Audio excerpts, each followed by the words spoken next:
Hello, and welcome to The Power of Story and Science. I'm your host, David Oatey. This program is a mix of content and conversations. What does that mean? It means sometimes we'll have guests for interviews, and sometimes, as is the case with this episode, you're just hearing from me in order to get some of the fundamental information, some of the foundational concepts that I believe are important in helping anyone who gives technical presentations to understand how to connect with their audiences so that information transfer can take place. In episode 1, you may have heard me talk about the science of oxytocin, the discoveries that Paul Zak at Harvard University made that show that oxytocin expression can be triggered in the brain by hearing a story. And when oxytocin surges in your brain, you will feel empathy toward another person. And as a speaker, you want your audience to feel empathy toward you, hence the importance of using stories, not just information. An information dump goes nowhere. The problem statement I come back to over and over is, your information goes nowhere if you don't meet the needs of your audience. And what does your audience need? They don't just need information, they need information from a trusted source. Oxytocin is one of the keys to building trust with your audience. That's why it's important to be able to tell stories, because the story is the most fundamental unit of human connection. It's also important to understand how people form first impressions of you. When you get up in front of an audience to speak to them, whether you're in person or whether it's virtual, your audience is going to begin making judgments right away about whether they want to keep listening to you. So in today's episode, we're going to look a little bit more at some of the science that I find fascinating, particularly the science of how we form first impressions. I think you'll be surprised by some of the findings I'm going to share with you, and you'll see how those findings are directly applicable to how you establish a relationship with your audience. We'll also look at the science of how your audience members are making decisions. That's an important thing for you to consider as well, and that's one more bit of evidence that's steering us back to the importance of being able to tell an effective story, even in a scientific or otherwise technical presentation. That'll be what we'll cover in the first part of this episode. And in the second part, we're going to look at a tool that I developed in my book, The Speaker's Quick Guide to Telling Better Stories. I'll be sharing that tool with you. It's a tool that consists of 8 questions you can ask that will help you uncover the story behind your information. Does that all sound promising? Great. Let's get started. Harvard researcher Amy Cuddy, C-U-D-D-Y, in her book Presence, talks about the science of first impressions, and it's quite interesting. What psychologists have figured out is that we form first impressions of people very quickly based on 2 primary factors. We're looking for the answers to 2 questions. Is this a person I can trust? And is this a person who can do something useful for me? In other words, we're looking at trustworthiness or warmth and effectiveness or competence. The psychological terms would be warmth and competence. And the interesting thing is that although we're looking at both of these factors very quickly, there is a distinct order in which we evaluate them. Guess which one comes first? Warmth. That's right. We're looking to see if we believe that this person is someone that we can trust and like being around and feel comfortable around before we address the question of whether this person is capable of doing something useful. Now, from an evolutionary standpoint, that makes perfect sense. If you encounter a stranger in an environment where survival is not assured, the first thing you want to know about that stranger is this someone who might do me harm? before you wonder, is this someone who can help me hunt down dinner or build a fire? So it makes sense that we would assess our safety, the trustworthiness of the stranger first.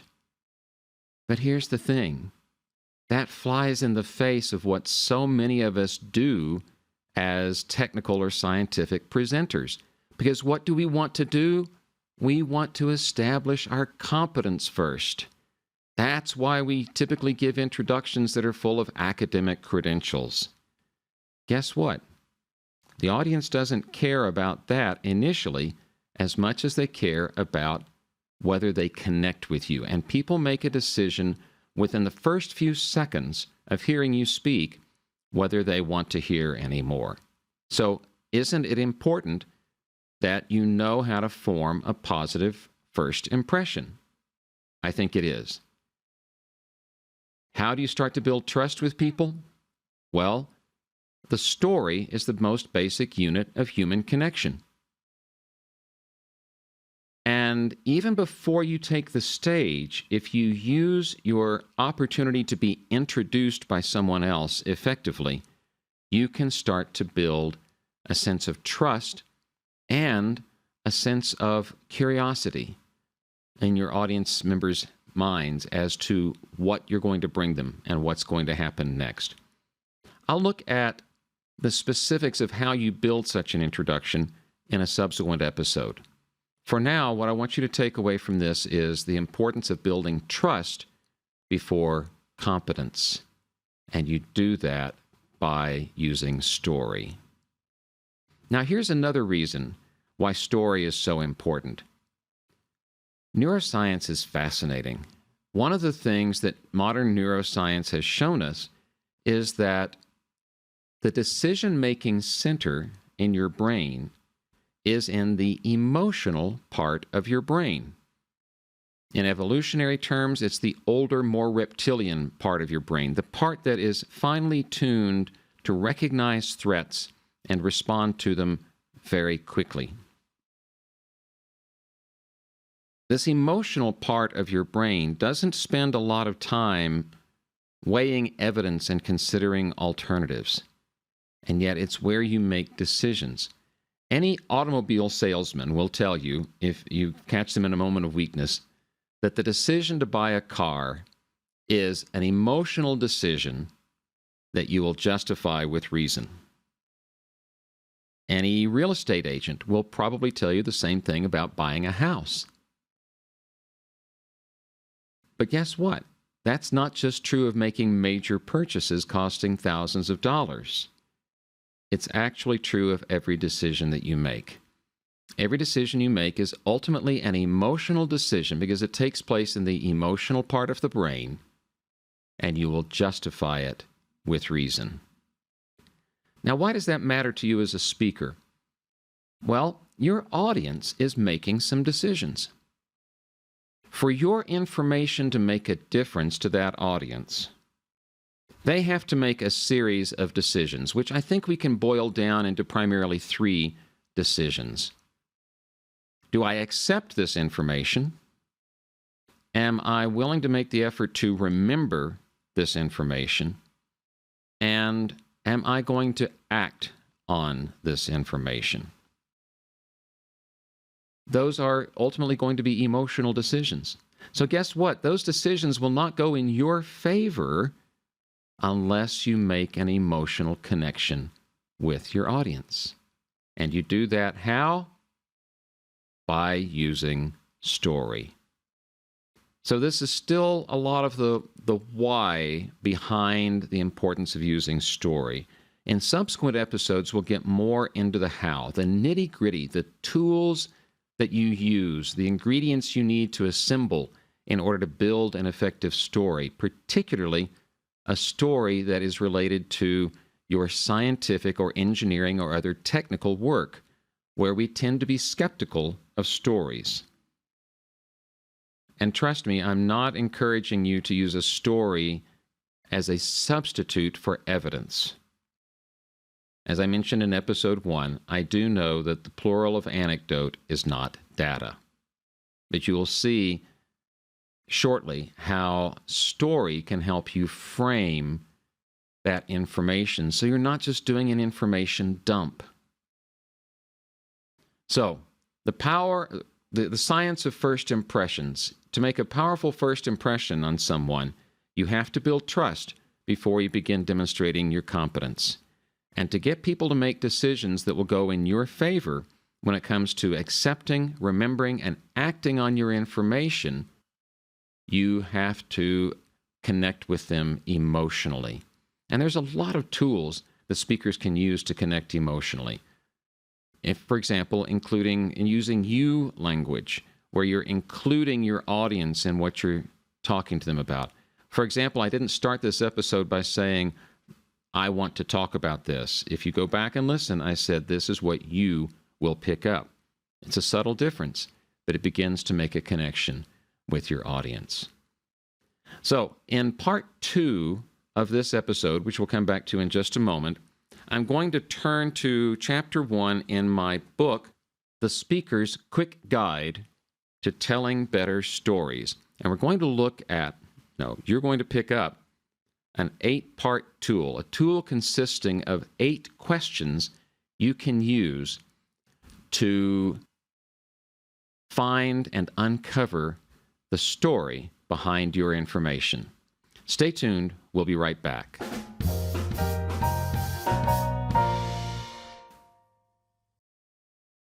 Welcome back to The Power of Story and Science with David Oatey. This episode, as you see, is a content episode. We'll have some conversations with other people interested in this topic in future episodes. For now, I'm laying groundwork. And a lot of the groundwork for what I've been talking about when it comes to story can be found in my book, The Speaker's Quick Guide to Telling Better Stories. Connect with any audience and deliver a more meaningful, memorable message. It takes a lot of what I've learned as a speaker that I've learned from other speakers, quite honestly, and I give them credit in the book, and adds a couple of ideas of my own, mixes it up, and puts it in very practical, accessible terms to take you through not only what a story can do for you as a speaker and how you want to use stories, but the nitty-gritty nuts and bolts of how you build a story. Because you may be wondering, well, this all sounds very good, but I don't know a lot of stories, or I'm not good at telling stories. And in fact, one of the things that often happens when I coach scientists or other technical speakers is I get pushback on this idea of story. And that pushback often goes like this: David, I don't have a story, but I've got compelling information that I'm sure people will find fascinating. Well, guess what? Your audience is not going to find that information as fascinating as you do. Hate to break the news to you. An information dump is not an effective means of communicating with people because, as I've said before, and you'll hear me say it again, your information goes nowhere if you don't meet the needs of your audience. And what does your audience need from you? They may need information, but they need information from a trusted source. So don't forget the importance of that first impression, building trust, establishing warmth before competence. One way to do that is to share with people this desire that propelled you forward in uncovering the information that you have discovered. So here's where we get into this tool of 8 questions. And as I said, you can find these in Chapter 1 of The Speaker's Quick Guide to Telling Better Stories, which is available at Amazon and at Barnes & Noble in both paperback and e-reader formats. So here are the 8 questions. First, what need drove you to discover this information? This gets into the question of drive, of desire, the thing that is so often left out of our scientific and engineering papers. What need was driving you forward? There was something that caused you to want to discover this thing or solve this problem. So that's question 1. What need drove you to discover this information? Question 2, what did this information mean to you when you first learned it? What did this information mean to you when you first learned it? Think back to when it was a novel concept. You had just had that aha or that eureka moment. What did that mean to you? What promise did that hold for something that was going to unfold in your future? So that's question 2. Question 3, what makes it so compelling that it must be shared? What makes this information you've uncovered or this solution you've devised so compelling that you need to share it with other people? Question 4, how are you living differently now that you are aware of this information? Question 5, how has it made a difference to someone else? Question 6, what difference might it have made had it been known sooner? Now, this question requires you to engage in a little bit of interpretation, okay? Some conjecture, perhaps. And yet it could still be very helpful to look at it from that perspective. What difference might it have made had it been known sooner? You know, if we had discovered this, well, think how many lives might have been saved in World War I if penicillin had been discovered sooner, for example, okay? To use one big example, but there could be smaller examples from your own work. Number 7, when have you seen your evidence in action? And finally, question 8, what have you seen happen in the life of another person that brings this concept to life? So those are 8 questions you can find in the Speaker's Quick Guide to Telling Better Stories that if you will ponder these questions and write down some answers and explore them a little bit, I am quite sure will lead you to uncovering some fascinating story behind your work. When we write technical or scientific papers, we don't put story in them, typically, unless the point of the story is a case study where there might be a story about someone. And I can see the reason for that, because typically in a scientific paper, you want to go to the results.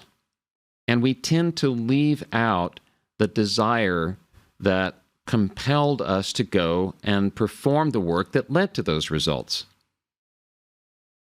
And in a scientific paper, that's perfectly understandable.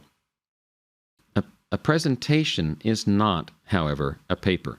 In fact, as I discussed in episode 1, when you're looking at your specific purpose, the answer to that question, what do I want my listeners to think, do, or feel differently when I'm done? Your purpose in giving your talk may be to spark enough curiosity, enough interest in your listeners' minds that they'll want to go and read your paper, in which case they can get all of that information and its clinical level of detail. But they're going to do that because they're going to want to know the solution that you wanted so hard to find, to uncover. So let that desire come through. Be human. Why? Because Amy Cuddy says the research shows that people value warmth. They look for warmth. They look for a connection with you at a human level before they look for competence. Warmth before competence. Or, as I like to put it, connection before content. And when it comes to stimulating that oxytocin production so that people will feel empathy toward you, I also like to say empathy before evidence. Connection before content, empathy before evidence. It's counterintuitive, I know, for scientists and anyone giving technical presentations. And I'm not saying that story needs to replace your evidence. I'm just saying that until people are given a reason to care about your work, they may not make the mental effort that it takes to make those 3 decisions I told you about, to decide to accept your information, to retain your information, and to act on your information. Information does not sell itself. That is the presenter's job. So there you have it. In the 2 parts of this episode, we've looked at some more of the science of communication, the science, that is, of how we form first impressions and how we make decisions. And we've reviewed some of what was said in episode 1 about the science of oxytocin. In the next episode, we're going to go into the specifics of what a story does for you and how you start to put it together. And that will be in episode 4 of The Power of Story and Science. Please stay in touch with me as you think of questions that you might have or ideas for future episodes. I'd love to hear from you. You can find out how to reach me by going to the following web address: storyandscience.com. Just go to storyandscience.com. That will lead you to my website, where you can reach out to me via a contact form or using my email address, or even click on one of the buttons on that page that allows you to schedule a consultation. And you'll be taken to a calendar where you can find a 15-minute window on my calendar, and we can have a Zoom call. So I look forward to hearing from you. The Power of Story and Science is a bi-weekly program, with few exceptions, and I'm David Oatey. Thank you for being here.